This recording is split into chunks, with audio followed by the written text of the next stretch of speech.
Olá pessoal, beleza? Professor Ali aqui na área. Vamos para mais uma videoaula, a gente vai para a segunda parte. Não esqueça de assistir a videoaula em ordem. Então vai para a primeira parte, tá bom? Assista a aula em ordem que é bem bacana. Então vamos para a segunda parte, segunda e última parte de lei orgânica de Paraty. Lembrando que a gente vai abordar os temas mais importantes, beleza? E ó, é importante demais você deixar aquele like, não custa nada, é gratuito deixar like, você ajuda demais a gente. Então deixa o like para garantir. Estou um pouquinho gripado, a gente vai trabalhar bacaninha esse processo legislativo. Mas, professor, olha aí, o que é processo legislativo? Já começando o assunto. O processo legislativo é um processo que vai ocorrer dentro da Câmara, ou seja, uma votação na Câmara. Olha que coisa boa, né? Então, tudo que está aqui embaixo, tudo que está aqui embaixo, isso aqui é um Rzinho, né? Tudo que está aqui embaixo faz parte de uma votação da Câmara. Então, o processo legislativo municipal compreende a elaboração de emenda à lei orgânica, então a emenda à lei orgânica vai ter uma votação na Câmara, as leis complementares e as leis ordinárias, que são leis estritas, né, em sentido estrito, são leis de verdade, grosso modo. Temos também as leis delegadas, que também são votadas na Câmara, tá? Essas leis delegadas, ela, de maneira simples, né, seria uma competência da Câmara, só que ela deixa o prefeito fazer, tá bom? Mas isso é votado na Câmara também. Bom, tá aqui, gente. Tá aqui, tá? Tem coisas que não fazem muito sentido. Mas vamos lá. Leis delegadas, resoluções e decretos legislativos. As resoluções e decretos legislativos, elas são leis em sentido mais amplo, né? Ou seja, são leizinhas, que a gente chama, da Câmara. Tá? Então, ela é uma coisa só da Câmara. Enquanto a emenda à lei orgânica, leis complementares, leis ordinárias, ela é, ela, ela é sobre o município inteiro, as resoluções e o decreto legislativo é uma leizinha que só vai influenciar ali na Câmara. Tá? Então, é uma leizinha que vai dizer ali algumas coisas relacionadas à Câmara. E, por último, requerimento, moções, indicações e demais necessário. Né? Não sei que não faz nem sentido. É a primeira vez que eu vejo isso aqui. Enfim, são processos que vão ocorrer na Câmara, tá? Requerimento, moções. Beleza, você vai levar para a prova isso aí. Isso cai em prova, tome cuidado, tá? O que não está aqui? Decretos executivos, que são leizinhas, grosso modo, que o prefeito ele elabora e não passa por uma votação na Câmara. Ele elabora lá no dia a dia. Inclusive, é o que mais faz, né? O decreto, o prefeito, o que mais ele faz é decreto, né? Decreto toda hora. E não precisa da Câmara para isso. Ele mesmo faz e já começa a valer. É claro que ele não pode inovar. É claro que tem coisas que precisam de lei, né? São muitas coisas, inclusive. Mas as coisas do dia a dia ele pode fazer por decreto, desde que a lei permita, tá? Então, sempre assim. Vamos lá. O parágrafo único vai trazer um assunto aqui interessante, olha só. O projeto de lei a que se refere a este artigo, no inciso segundo, terceiro e quarto, ou seja, projeto de lei complementar, lei ordinária e leis delegadas, tá? Quando for esse tipo de lei aqui, essas leis aqui, elas serão votadas em dois turnos, ou seja, vão ser votadas duas vezes com intervalo, interstício é intervalo mínimo de 48 horas. Então, com intervalo, ou seja, interstício, intervalo mínimo de 48 horas. Então, esse é o processo, é o procedimento para votar essas leis aqui. Professor Alê, eu nunca vi isso na vida, nem eu, nem eu. É a primeira vez que eu vejo esse tipo de rito, esse tipo de procedimento para votar leis complementares, leis ordinárias e leis delegadas, tá bom? Mas está dizendo aqui que serão votadas duas vezes, tá bom? Dois turnos.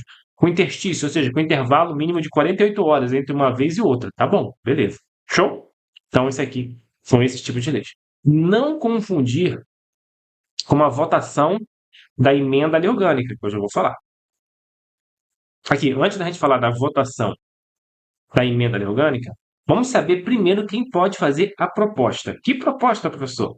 Ali, a proposta de emenda à lei orgânica. O pelo.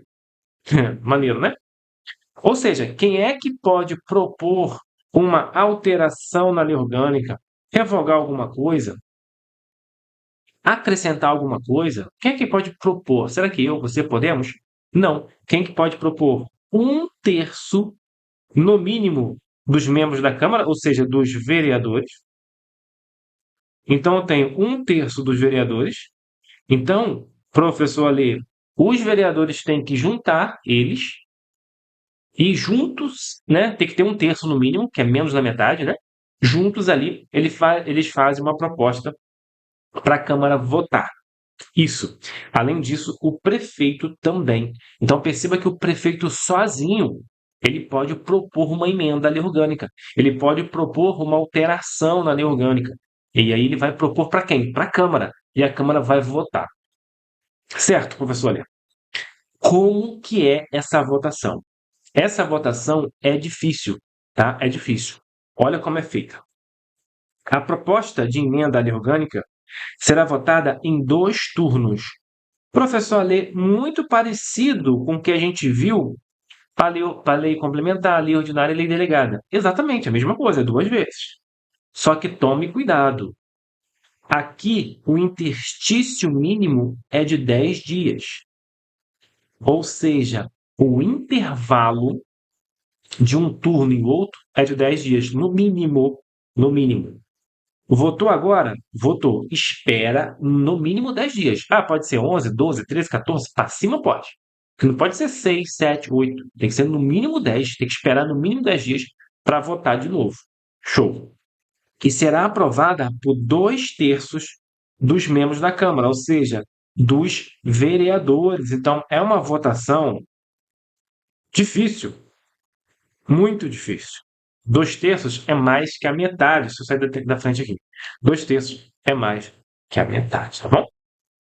Então perceba que é 2 vezes, o intervalo de 10 dias, vai ser aprovado aí por 2 terços dos vereadores. Tudo isso aqui é importante, tá bom? 2 turnos, 10 dias e 2 terços dos vereadores para aprovar.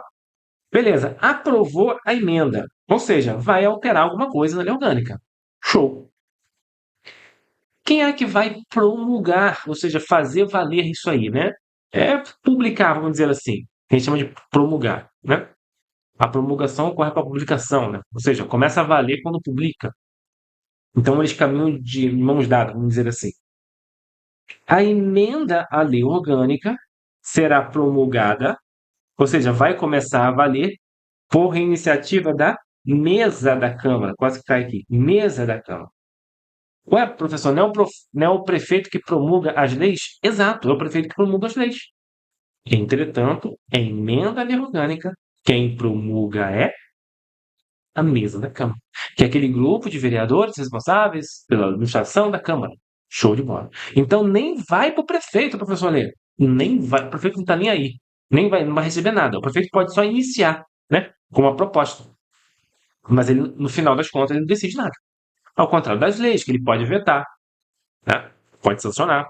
Aqui não. Aqui não vai para ele. Quem promulga é a mesa. Show? Isso cai em prova, esse slide que é muito importante, então cuidado. A iniciativa das leis. Não, vamos lá. Quem é que pode? A gente viu quem é que pode iniciar. A gente viu quem é que pode iniciar uma emenda lei orgânica. 1 terço dos vereadores e o prefeito. Eles podem iniciar uma proposta de emenda. Agora quer saber aqui a iniciativa de leis. Quem é que pode propor uma lei para ser votada na Câmara? Olha só que interessante. Qualquer vereador. Aqui não precisa de 1 terço. Um vereador, ele pode propor uma lei. Veja você. O prefeito também pode propor uma lei. Óbvio, né, Alê? Se ele pode propor uma emenda, que é algo muito mais sério, é óbvio que ele pode propor uma lei. Exatamente, exatamente. O eleitorado, os eleitores do município de Paraty podem propor uma lei. Como que será feita? Será exercida sob forma de moção articulada, subscrita no mínimo por 5% do número de eleitores. Eleitores do município. Não entendi. Vão juntar, né? Geralmente é um grupinho, né, que faz a lei ali, e aí junta a assinatura, moção articulada subscrita, é a assinatura de pelo menos aí 5%, no mínimo 5% dos eleitores. Então vamos dizer lá, né, de modo hipotético, de mentirinha, que lá tem 100 eleitores só. Imagine, né? Lógico que não tem. Óbvio que não tem, né, gente? 100 eleitores. Então, precisaria da assinatura de 5 pessoas, de 5 eleitores, na verdade. Tá? Só para você ter uma noção. Beleza? Então, é 5% da quantidade de eleitores, no mínimo, assinatura, tá? Para propor essa lei. Aí, essa lei vai para a Câmara para ser votada. Beleza? E como que a lei é votada? Olha só, vamos voltar aqui. A lei complementar, a lei ordinária e a lei delegada, já vou falar sobre a diferença, será votada 2 vezes, em 2 turnos, com intervalo de 48 horas entre um turno e outro, diferente da lei orgânica, né? Da emenda ali à lei orgânica, como que vai ser feito. Perceba que aqui não está escrito a quantidade de vereadores que precisa para aprovar, porque isso vai pular, olha só como é que é loucura isso aqui, vai pular para cá, para o artigo 42. Vai falar bem assim, ó. As leis complementares somente serão aprovadas se obtiverem maioria absoluta dos votos dos membros da Câmara dos Vereadores, observados os demais termos de votação das leis ordinárias. Ou seja, você vai levar para a prova que para aprovar uma lei complementar precisa da maioria absoluta. Pessoal, o mais difícil de aprovar é a emenda à lei orgânica, que é 2 terços. Ponto. Tem que ser 2 vezes, inclusive. Aqui também tem que ser 2 vezes, mas aqui é só maioria absoluta. A lei ordinária seria maioria simples. Eu nem vou escrever porque não vai cair na sua prova, porque não tem nenhum artigo que fala que é maioria simples, mas seria. Qual a diferença de lei ordinária para lei complementar, primeiramente? A diferença é que a lei complementar é um pouquinho mais difícil de aprovar do que a lei ordinária. Beleza, entendi. Um pouquinho mais difícil. Tá, mas quem decide isso? Ou seja, será que eu vou escolher se eu quero aprovar pela lei complementar ou pela lei ordinária? Não. A lei orgânica, essa que a gente está estudando, ela vai dizer para a gente que, ó, este assunto tem que ser lei complementar. Ou seja, é uma votação um pouco mais difícil. Eu vou te mostrar como que é. Então, se a gente for para o próximo slide, serão leis complementares. A própria lei orgânica já diz, olha, o Código Tributário do município tem que ser lei complementar, meu jovem. Não pode ser lei ordinária. Show, professor. Mas qual a diferença de fato? Só a votação, praticamente. Tá? Só a votação. É claro que existem outras diferenças, mas aí seria se aprofundar em leis. Então, olha só, a lei complementar necessita da maioria absoluta. Show. Quantos vereadores são lá em Paraty? 9, segundo a lei orgânica que a gente estudou.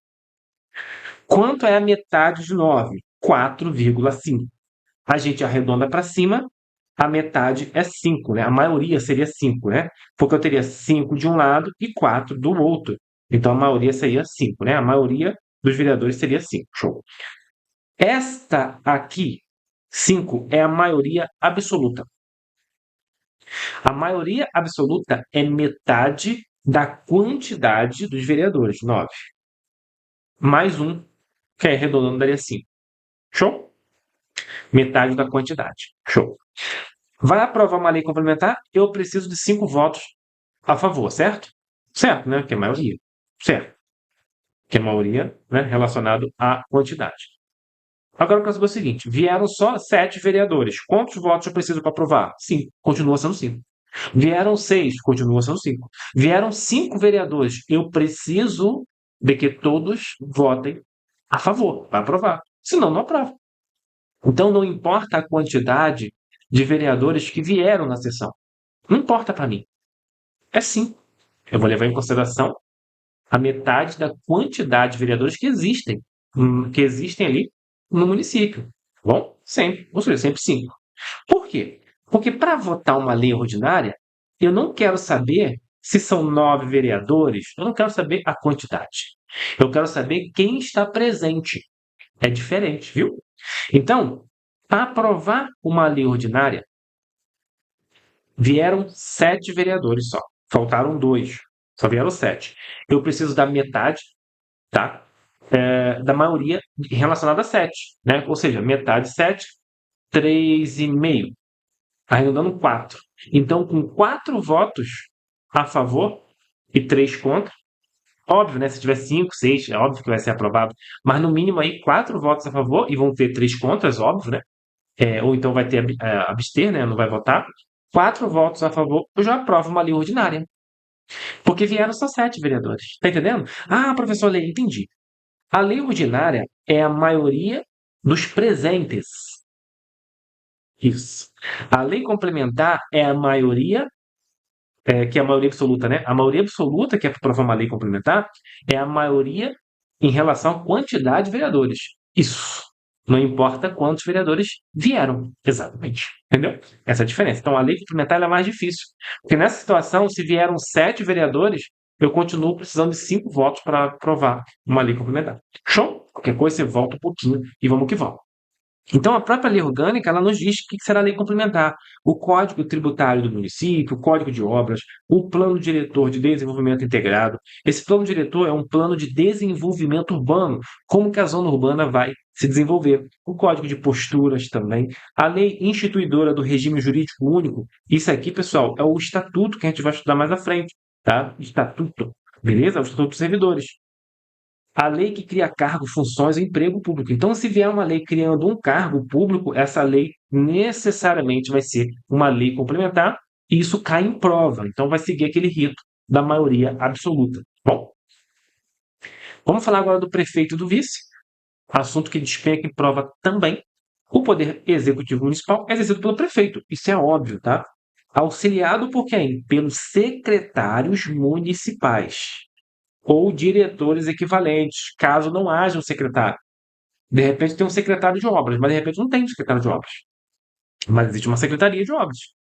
Então coloca-se um diretor ali. Tá? Então ele é como se fosse um secretário.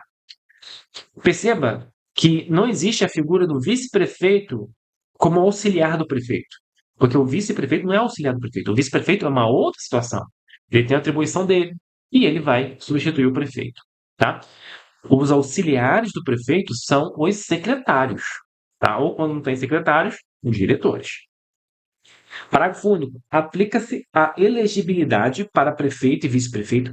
Elegibilidade é para ele vir a ser candidato, tá, a prefeito. O dispositivo no parágrafo 1º do artigo 12 desta lei orgânica. Para aqui. O dispositivo do parágrafo 1º do artigo 12 da lei orgânica vem trazer a elegibilidade dos vereadores, tá? Ser alfabetizado, estar quite com as obrigações militares e eleitorais. Você pode dar uma lida, é importante, dê uma lida. Só que lá, além disso tudo, né? Além disso tudo, é, lá tem a idade de 18 anos, né? No mínimo. Para você ser um vereador, você ser candidato a vereador, você tem que ter no mínimo 18 anos. Entretanto, para ser prefeito, a idade mínima é de 21 anos. Por isso que está escrito aqui, ó, vai aplicar a mesma coisa que se aplica aos vereadores. Está aqui com direitos políticos, né? Com a justiça eleitoral, com obrigações militares, ser alfabetizado. Entretanto, a idade para ser prefeito é 21. Então a gente desconsidera aquele 18 anos lá, aquele 18 é só para vereador. Então, para você ser vereador, 18 anos no mínimo. Para você ser prefeito, 21 anos no mínimo.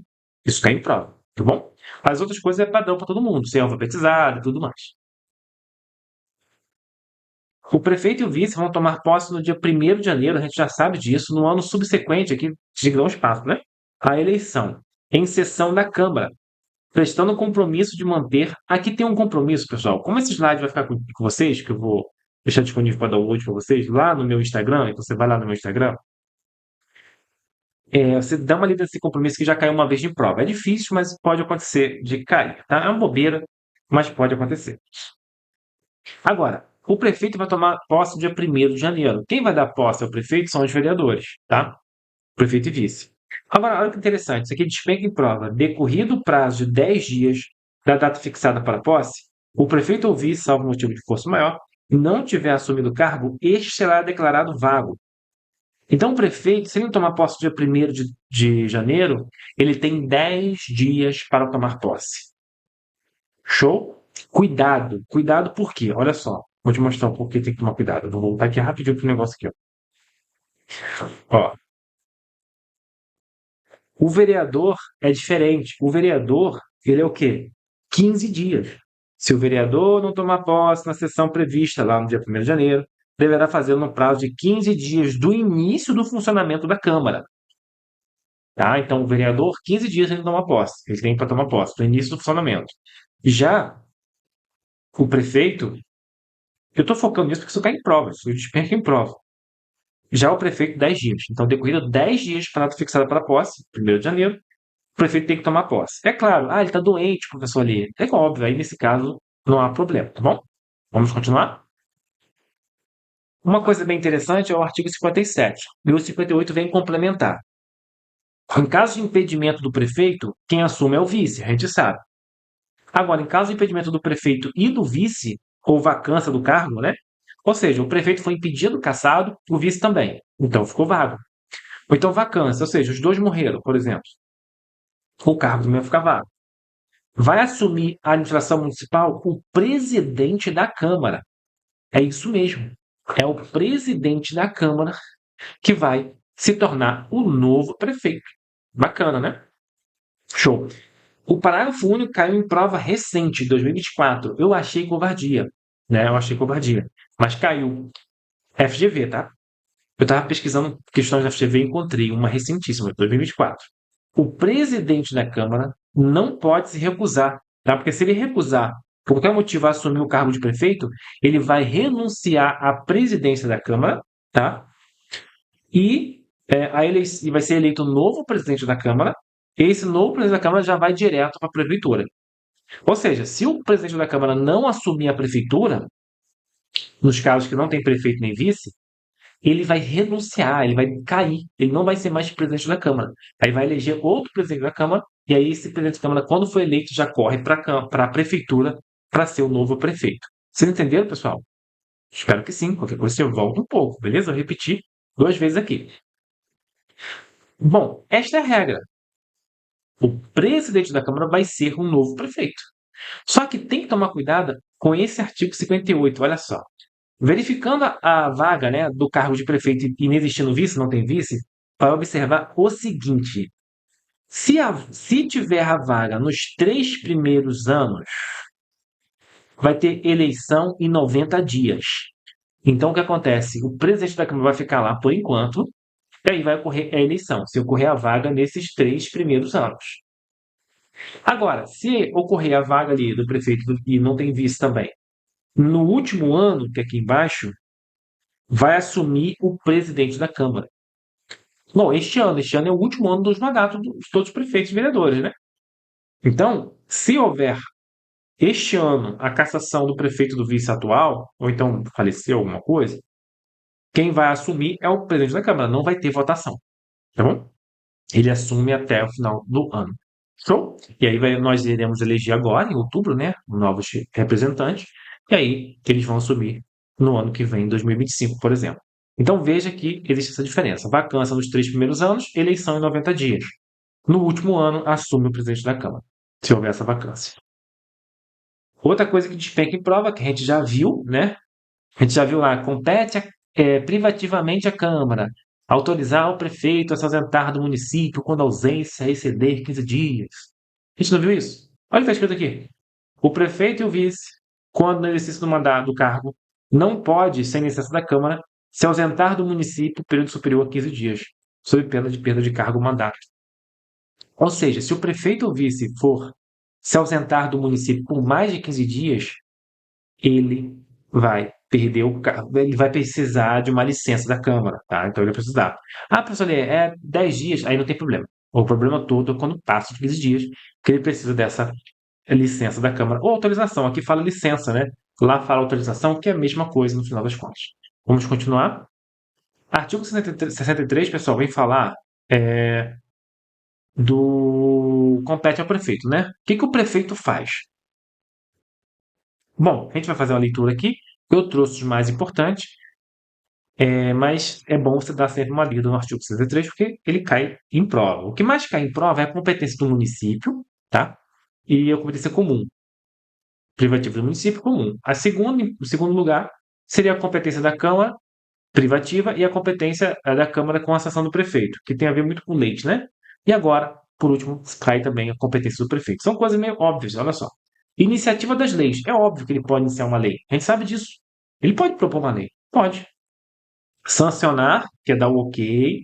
Promulgar e fazer publicar, esse aqui caminha junto, esse aqui, esses dois caminham juntos. Promulgar é fazer valer, né? Só começa a fazer valer quando publica.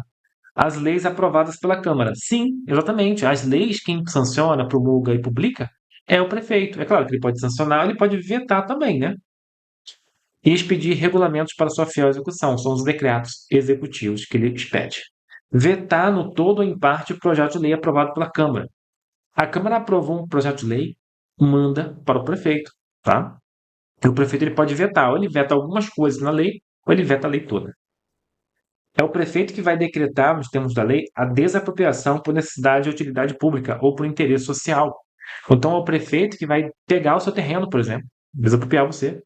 Ah, pode isso, professor? Pode, em casos bem específicos, pode. Você tem um terreno, ele está cheio de mato no centro da cidade e ele te obriga, a prefeitura te obriga a edificar, construir alguma coisa, você não constrói, continua cheio de mato. Enfim, ele vai tomar algumas medidas e no final, se você não edificar aquele terreno, não construir alguma coisa, ele pode desapropriar. Expedir decretos, portaria e outros atos administrativos, é o que ele faz no dia a dia. Permitir ou autorizar o uso de bens municipais, é óbvio, até porque o município é quem administra os bens municipais, contrair empréstimos, mas toma cuidado, com prévia autorização da Câmara. Aí sim. Então, quem vai contrair os empréstimos, quem vai pegar dinheiro emprestado é o prefeito, de fato. Só que ele precisa da autorização da Câmara. Ou então realizar a operação de crédito, né? É um caso que ele empresta. Estabelecer a divisão administrativa, tá, do município. Sim, é ele que vai dividir administrativamente. Ou seja, ali a parte de bairros, né? Enfim, da divisão ali de distritos, por exemplo. É claro que distrito tem que seguir aquela regra, tá bom? Tem que ser por lei e tudo mais. Solicitar, solicitar das autoridades policiais do Estado para garantir o cumprimento dos seus atos. Sim, imagine que a Guarda Municipal, a postura, está fazendo uma vigilância sanitária, está fazendo uma inspeção, e aí ele pediu a força da Polícia Militar para ajudar ali o apoio. Pode, é competência dele. Solicitar obrigatoriamente autorização à Câmara para ausentar do município por tempo superior a 15 dias. A gente já sabe que isso, né, obviamente. Pessoal, outra coisa, cuidado, solicitar intervenção do Estado no município. É uma competência da Câmara, tá? Cuidado que parece muito competência do prefeito, mas não é. O prefeito ele pode solicitar a ajuda policial, da polícia militar, quando vai cumprir alguma coisa. Imagina que vai prender alguns carros aí que estão fazendo coisas erradas, e aí junta a polícia militar no meio? Sim, a pedido do prefeito, pode.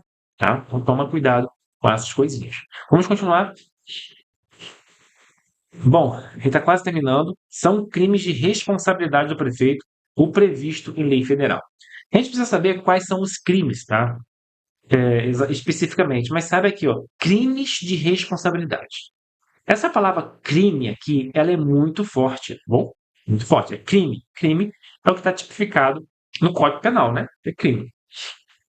O prefeito ele será julgado pela prática de crime perante o crime de responsabilidade, né? Tudo bem? Perante o Tribunal de Justiça do Estado, ou seja, TJRJ. Pessoal, quem julga crime é justiça. Mas o professor ali, a Câmara julga o prefeito também. Julga, mas não é caso de crime. Crime, quem julga é o Tribunal de Justiça. Tá bom? É a Justiça. Show. Aqui é o foro privilegiado, né? Porque ao invés de um juiz aqui da vara, do fórum ali, vamos dizer assim, julgar o prefeito, ele é julgado direto pelo colegiado, ele é julgado direto pelo Tribunal de Justiça, tá bom? Pelos desembargadores. Beleza, é o Tribunal de Justiça que você vai levar para a prova. Show. São infrações política administrativa do prefeito as previstas em lei federal. Não precisamos saber quais são as infrações. Ela está prevista em lei federal. Agora, olha que interessante. O prefeito será julgado pela prática de infrações político-administrativas perante a Câmara. Então, quem julga as infrações político-administrativas do prefeito é a Câmara. Veja a diferença que isso nos traz. Não vai ficar de bobeira, né? Show? Quem julga crime? Tribunal de Justiça. Quem julga as infrações de política administrativa? A Câmara, do prefeito, obviamente, né? O prefeito cometeu. Show. Mudando de assunto um pouquinho, vamos falar do quê? Dos auxiliares diretos do prefeito. A gente já viu que são auxiliares do quê? Os secretários, tá? Municipais ou diretores equivalentes, são auxiliares do prefeito. Agora, CKA são auxiliares diretos do prefeito. Além dos secretários ou diretores equivalentes, que a gente já viu, também existem os subprefeitos. Vai, professor, ali, subprefeito? É. O prefeito, ele nomeia um subprefeito para ficar nos distritos, responsáveis aí pelos distritos, tá? Lembrando que todos os cargos são de livre nomeação e demissão. Aqui correto seria exoneração do prefeito, tá? Há um erro de nomenclatura aqui, não é o correto demissão. Aqui ele diz o seguinte: o prefeito ele bota e coloca quem ele quiser no secretário e, e na subprefeitura. Show? Que é responsável pela administração dos distritos. São condições essenciais para a investidura, ou seja, para ser um secretário ou diretor equivalente. Primeiro, tem que ser brasileiro, tá? Então não pode ser estrangeiro. Está no exercício de direitos políticos, tem que estar ok com o direito político, né? E ser maior de 21 anos. Igualzinho o prefeito, viu? A idade, a mesma coisa. Então, para ser secretário, para ser subprefeito, tem que ter mais de 21 anos. Beleza? Vamos continuar? Agora, pessoal, a gente vai mudar de assunto. A gente vai falar de diversos assuntos aqui da administração pública.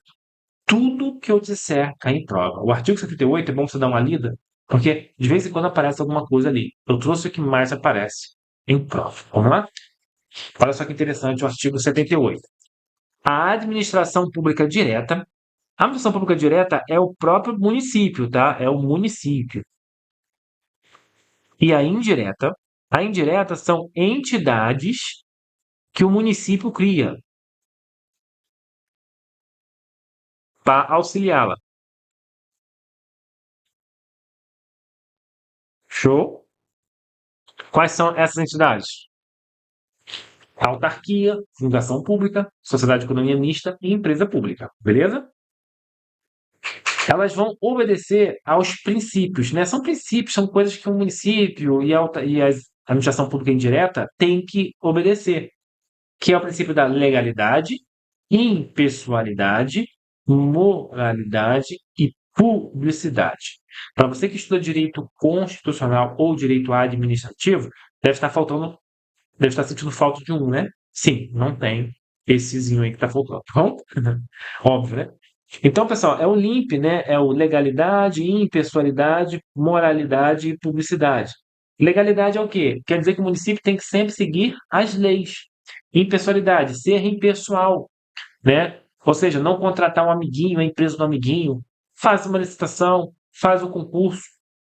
Moralidade. Moralidade é agir conforme a moral, tá? Não vou explicar ao fundo aqui, porque vai ficar muito longo. E publicidade. Tudo que o município faz é público. Então, o quanto ele gastou, o quanto ele recebeu, tudo isso é público. Tanto é que tem impostômetro, né? Que mostra lá quanto o município recebeu de imposto. É claro que tem exceções, né? A intimidade e a segurança do município, né? Questões de segurança municipal. Isso não pode ser público, tá bom? Óbvio. Show de bola. Então são esses princípios. LIMP, exatamente. São os princípios da administração pública, ou seja, da prefeitura e das entidades, do município, né? E das entidades que o município vier a criar. A investidura em cargo ou emprego público, ou seja, para você entrar em um cargo público, você depende de concurso, é porque aqui não está completo.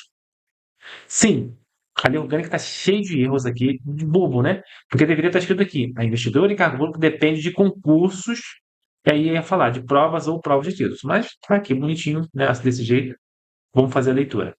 Mas aí, para você entrar em um cargo público ou um emprego público, você precisa de fazer uma prova, tá? Ou provas e títulos, né? Que na verdade é um concurso de prova ou provas e títulos, tá? Então é só uma prova mesmo, igual diversos cargos, é apenas uma prova, ou provas e títulos. Geralmente os cargos para professores, né? A área docente, você faz uma prova, mas também tem um título, né? Que é uma pós-graduação que você tem, que vai contar ponto aí para você, além da prova, obviamente.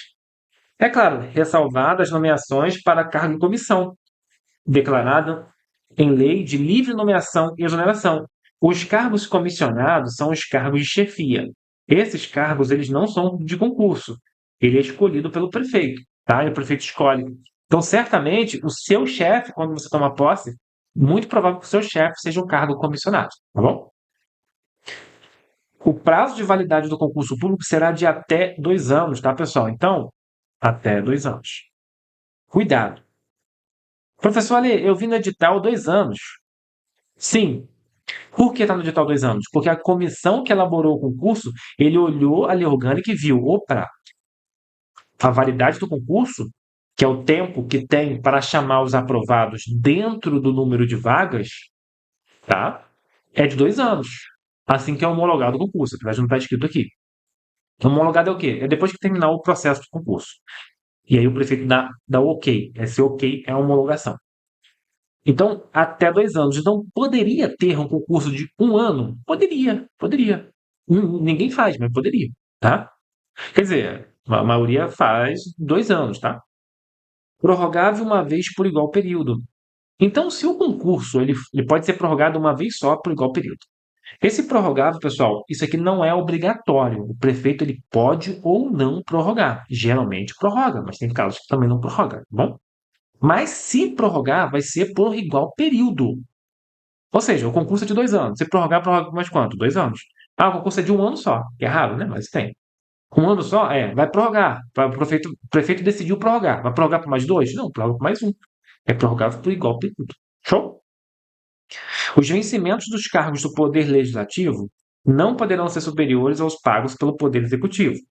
É que aqui não está escrito, mas deveria estar escrito assim. Os vencimentos dos cargos iguais, né? São cargos iguais. Não entendi, professor, isso aqui. Vou explicar. Dentro da prefeitura existem os procuradores, que são advogados da prefeitura, grosso modo. Dentro da Câmara também tem procuradores. Então eles exercem basicamente a mesma função. Ambas são procuradores, de um lado ou do outro. Assim como o técnico administrativo, né? Ah, na prefeitura tem técnico administrativo, na Câmara também. Eles são cargos iguais, tá? E está dizendo o seguinte: os vencimentos desses cargos do Poder Legislativo não pode ser maior que o do Poder Executivo. Ou seja, quem trabalha no Poder Executivo, na prefeitura, vai sempre ganhar mais no cargo igual, tá? Do que aquele procurador que trabalha ali no cargo da Câmara, na Câmara. Então, o procurador da prefeitura ganha mais que o da Câmara. O da Câmara não pode ganhar mais que o da prefeitura, tá? Então, a prefeitura é o que ganha mais, vamos dizer assim, tá? Vedada a vinculação ou equiparação de vencimentos para efeito de remuneração de pessoa do serviço público. Essa vara dispositiva do VAR. Bom, primeira coisa é vedado essa vinculação. A gente já vê isso, inclusive, lá no Estatuto, salvo engano. O que é vincular? Imagine que seja assim. Imagine que o cargo da Guarda Civil, que a gente teve o edital também da Guarda Civil, imagine que o Guarda Civil ele vai ganhar 60% do que ganha o prefeito. Eu vinculei um vencimento ao outro. Não pode, tá, pessoal? Tá aqui, não pode vincular. Então, cada cargo tem seu vencimento. Não posso vincular o vencimento de um cargo do outro, tá bom? Outro assunto que despenca em prova, despenca demais essa vedação à acumulação de cargo. Pessoal, a regra, vedada a acumulação remunerada de cargos. Ponto. Tá? Vedada a acumulação remunerada de cargos. É a regra. Então, professor Lê, posso fazer dois concursos e trabalhar nos dois? Não, não pode, está dizendo aqui. Show. Mas há exceções. Essa exceção tem que ter compatibilidade de horário. Então não adianta dois cargos de professores, por exemplo. Não adianta o professor concursado fazer um outro concurso e não tiver compatibilidade de horário. Tem que ter essa compatibilidade de horário. Ou seja, nenhum ele trabalha de manhã, outro trabalha à tarde, beleza, tem compatibilidade. Então ele pode acumular. Tá? Então tem que ter compatibilidade. Então o professor ele pode acumular? Pode. O professor ele pode ter um cargo na prefeitura, na outra prefeitura, outro na outra prefeitura, ou na mesma prefeitura também. Ele pode acumular até dois cargos, tá? Ou no estado do Rio de Janeiro, ou na União também, um cargo federal, tá? Ele pode acumular dois cargos se houver compatibilidade de horário. Um cargo de professor, ou seja, o professor com o técnico, ou o professor com o científico, tá? Ou um aqui ou outro, tá? Ou esse, tá bom? Ou seja, ele é professor concursado e é cientista da faculdade também concursado. Pode, pode. Ou ele é professor concursado e ele é técnico da educação no outro concurso. Pode? Pode. Tá? Esse técnico tem que ser na área educacional, obviamente. Então, pode sim, desde que haja compatibilidade horária. E dois cargos privativos de médico. Esse texto aqui, pessoal, tudo isso veio da Constituição Federal de 88. Só que esta alínea C, ela foi alterada. E aqui botaram, lá na Constituição Federal, por uma emenda constitucional, trocaram médico e botaram profissionais da saúde. Então, hoje, a gente segue a Constituição Federal, óbvio. Então, hoje, na verdade, todos os profissionais da saúde, não só médicos, podem acumular um cargo se houver compatibilidade de horário. Então, peça um profissional de saúde. Fisioterapeuta, pode? Pode. Ah, nutricionista, pode? Pode. Ah, enfermeiro, pode? Pode. Não vou falar todos aqui, citei alguns. Então, não só o médico, professor Lê, não só o médico. Show. Para fins de prova de lei orgânica, o que está escrito aqui? Médico. Então, o médico é médico. Acabou? Beleza? Então, se tiver escrito assim na sua prova, professor Alê, assim na sua prova assim, desse jeito. Segundo a lei orgânica de Paraty, vai estar dois, assim, esses cargos podem acumular. Aí está lá, dois cargos para o médico. Se houver compatibilidade de horário, dois cargos para o médico. Tá certo? Tá certo, tá certo. É óbvio que pode, né? Então, segundo a lei orgânica, toma cuidado, leve em consideração aqui. Então, o médico ele pode ter duas matrículas, ele pode fazer dois concursos e acumular, desde que haja compatibilidade de horário. Mais um, estamos terminando já. Servidor público no exercício do mandato letivo. Ou seja, ele é servidor público, tá? E ele se candidatou a alguma coisa e ganhou. E ganhou. Vamos ver o que acontece com ele. Ele é servidor público, ele é concursado. Ele né, ganhou para federal ou estadual. Ou seja, presidente da República, senador ou deputado federal. Ou estadual, né? Governador ou deputado estadual. No caso do federal, tem um senador também, tá, gente? Tem um senador também. São cargos federais ou estaduais. O que acontece com o cargo dele de concurso? Ficará afastado. Pronto. Ah, ele fica afastado, aí vai virar governador e depois ele volta, professor Lê. Isso, depois que ele terminar lá o mandato dele, ele volta, se não foi reeleito, né? Show. E se for prefeito, professor Lê? Ele será afastado também. Só que ele pode optar pela remuneração. Como assim? Imagine que eu sou concursado, sou guarda municipal, 5 anos já. E aí eu vi candidato a prefeito. Isso aqui também está na Constituição Federal, tá, gente? Só para saber. Eu vi candidato a prefeito. E aí o prefeito falou assim, e aí eu fui afastado do meu cargo, seria afastado do meu cargo. Show. Sendo que eu posso escolher se eu quero ganhar como prefeito ou como guarda municipal. Mas, professor, ali é meio óbvio, né? Você vai escolher prefeito. Sim. Mas, como havia dito, isso também está na Constituição Federal. Isso vale para tudo, gente. Tudo. Então, eu posso ser aqui um juiz federal. Ou um juiz estadual também. Um magistrado. Aquele que julga as coisas, né? Show. E eu ganho lá 35 mil reais, vamos supor. E o prefeito só ganha 15, ou ganha 10. E aí, eu vou escolher o quê? Eu vou trabalhar como prefeito, não vou escolher ganhar como juiz, cara. E aí eu ganho os 35, tá bom? Tá entendendo? Então você pode escolher se você quer ganhar de acordo com o seu cargo ou como prefeito, tá? É óbvio que você fica afastado do cargo, né, gente? E o vereador? O vereador, se houver compatibilidade de horário, ele vai perceber as vantagens do seu cargo, emprego ou função, sem prejuízo da remuneração do cargo eletivo. Oi? Se tiver compatibilidade de horário, eu vou exercer a vereança, ou seja, eu vou ser um vereador, mas vou continuar trabalhando no meu cargo público, cara. Vou ser os dois. Ah, vai poder acumular, professor Alê. Exatamente, vou poder acumular. Tá? E se não tiver compatibilidade? Vamos supor que as sessões são quinta e sexta. É o dia que eu trabalho. Não tem como eu trabalhar no meu cargo de concurso e também na Câmara. E aí, como é que funciona? Vai aplicar a mesma coisa do inciso anterior. Ou seja, vai aplicar a mesma coisa que se aplica ao prefeito. Eu vou ficar afastado do meu cargo de concurso, sendo que eu posso optar se eu quero ganhar como vereador ou como cargo público efetivo que eu tenho. Tá bom? Eu estou afastado. Não entendeu? Volta um pouquinho para a gente pegar de novo. Beleza? Vamos para o próximo bloco aqui, ó. Estamos terminando, hein? Isso aqui é o penúltimo slide praticamente. Ó, são estáveis após 2 anos de efetivo exercício os servidores nomeados em virtude de concurso público. Professor Alê, mas estabilidade não vem com 3 anos, todo mundo sonha com estabilidade, né? Sim. Ó, cuidado, a realidade será após 3 anos de acordo com a Constituição Federal. Pessoal, eu respondo uma questão desta maneira. Olha só, presta atenção. São estáveis após quantos anos os servidores nomeados em virtude de concurso público? Eu marcaria 3 anos, óbvio, porque é o que diz a Constituição Federal.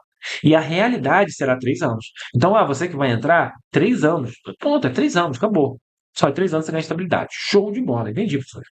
Agora, perceba que eu perguntei o seguinte, né, eu li o seguinte: são estáveis após quantos anos? 3 anos. Agora, se tiver escrito assim, na minha opinião, você marca como você achar melhor. Segundo a lei orgânica de Paraty, são estáveis após. Agora, tá entendendo? Está perguntando especificamente segundo a lei orgânica? 2 anos. Professor, ele não está correto, é passivo de erro. Então, o problema é o seguinte, porque está escrito aqui o quê? 2 anos, né? Não dá para ignorar. Isso aqui, cuidado, foi eu que escrevi com a minha letra. Com a minha letra, foi eu que digitei. Show? Tome cuidado. Então, a minha dica é esta. Não quero saber da sua dica, vou marcar 3 anos, independente se perguntar se é segunda lei orgânica ou se não é. Tudo bem, pode marcar 3 anos. Mas veja que está escrito aqui 2 anos, tá bom? Vamos lá. A gente estuda para passar, na verdade, né? A gente quer passar. Servidor público estável só vai perder o cargo, né, em sentença judicial transitada julgado. Ou seja, o estável ele só perde o cargo mediante uma sentença judicial, tá? Onde não cabe mais recurso, ou mediante um processo administrativo, tá? Então ele recebe um processo administrativo e aí ele vai perder o cargo também, tá bom? Isso aqui é outra coisa que está incompleto, sabia? O servidor estável ele pode perder o cargo em outras situações também. Não, não somente isso, tá bom? Ó, só perderá o cargo. Não é verdade. Mas, entretanto, está na lei orgânica. Beleza? Vamos continuar. Dos tributos municipais. Né? Tributo é aquilo que você paga, né? Que a gente paga pra caramba, não é isso? Tributo? E quais são os tributos municipais, pessoal? Eu tenho os impostos, eu tenho as taxas e eu tenho as contribuições de melhorias decorrentes de obra pública, tá? Tudo instituído por lei municipal, óbvio. Dentro dos impostos, pessoal, eu tenho o IPTU, eu tenho o ISS, eu tenho o IVVC. Que isso, professor? Não existe isso, não.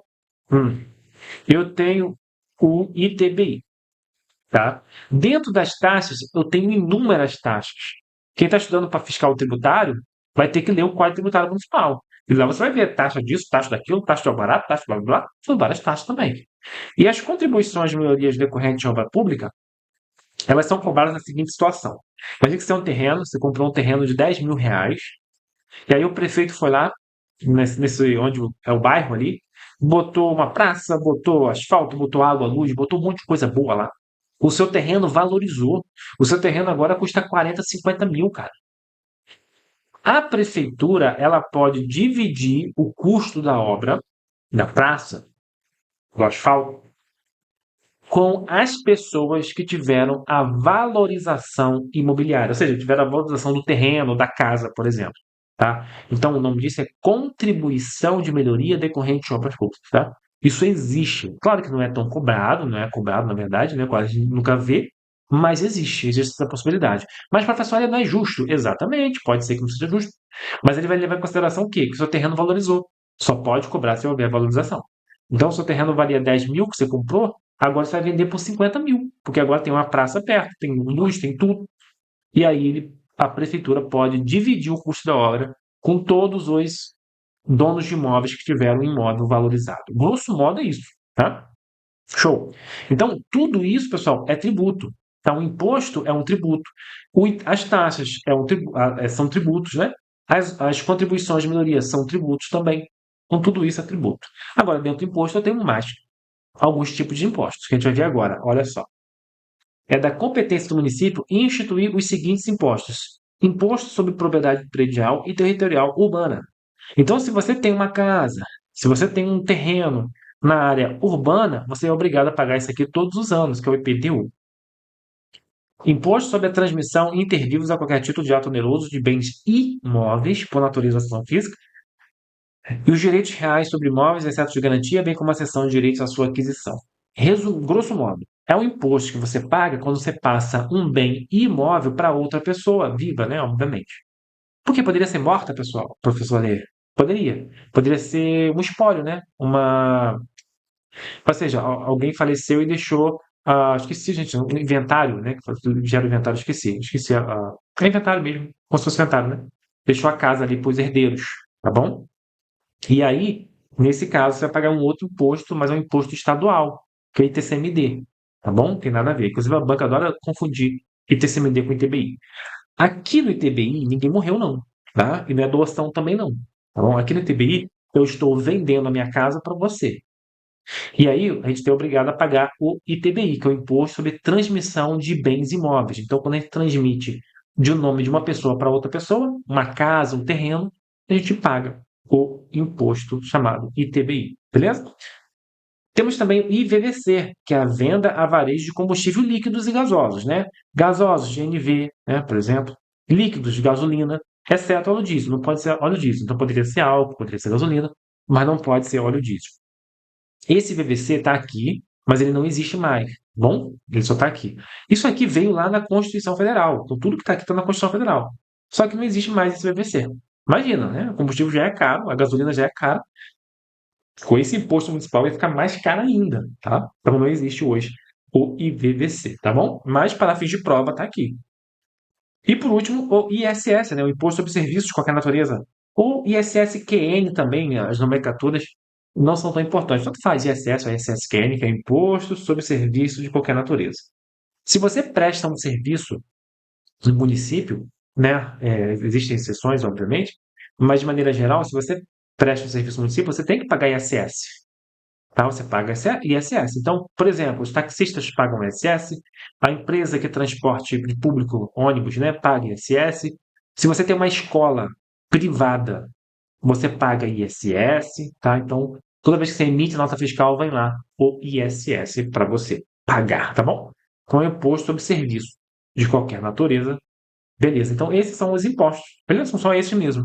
Claro que o IVVC não existe mais, mas está aqui para fins de prova. Pessoal, chegamos ao fim, tá? Ó, não esqueça de adquirir as 150 questões de lei orgânica, estatuto dos servidores e do livro Paraty, Cidade da Gente. Lembrando que a gente já teve um vídeo aqui, né, de lei orgânica, a gente vai ter agora o estatuto e depois o livro aqui, um resumão bem bacana. Então são 150 questões. De modo geral, são 50 questões cada, tá? 50 questões de lei orgânica, 50 questões de estatuto e 50 questões do livro para ti. Só que eu sempre vou trazer mais, não pode ser que tenha mais questões ainda. Então, no mínimo aí 150, mas pode ser que tenha mais. Então, adquira, eu vou deixar o link na descrição do vídeo, eu vou deixar o link nos comentários. Se você me segue no Instagram, ó, meu Instagram aqui, ó. Se você me segue no Instagram, sempre quando lanço as questões, eu bato uma promoção lá, um dia de promoção lá, para quem adquirir antecipadamente. Bom, então já me siga lá. Aproveita que lá vai ter os slides também. Tá? Vai ter os slides disponíveis para download. Show? Slides aqui do resumão. Sigam o resumão. Lembrando que todas as questões aqui, as 150 questões, é focado no edital, porque é pós-edital. São questões corrigidas em vídeo, então tem um vídeo corrigindo as 150 questões, está eu lá corrigindo questão por questão. Além disso, tem um PDF comentado horizontal, que você pode baixar o PDF, bota aqui, e tem um PDF simulado para treinar o seu conhecimento. É as mesmas questões, só que é vertical, tá? É vertical para você, sem comentário, é vertical e sem comentário para você praticar, para você ver se está acertando ou não, beleza? São as mesmas questões mesmo, só que uma é horizontal, em formato de slide, igual está aqui, e a outra é vertical, que é bom para imprimir, né? Só que não tem o comentário, só tem um gabarito no final, beleza? Então adquira que vale muito a pena. Vamos para a nossa próxima aula teórica, aula de Estatuto dos Servidores. Vamos aprender várias coisas bem interessantes sobre os servidores, que está bem bacana. Te vejo no próximo vídeo, Estatuto dos Servidores de Paraty. Até lá. E depois o livro Cidade da Gente. Então, até nossos próximos vídeos. Até lá. Tchau, tchau.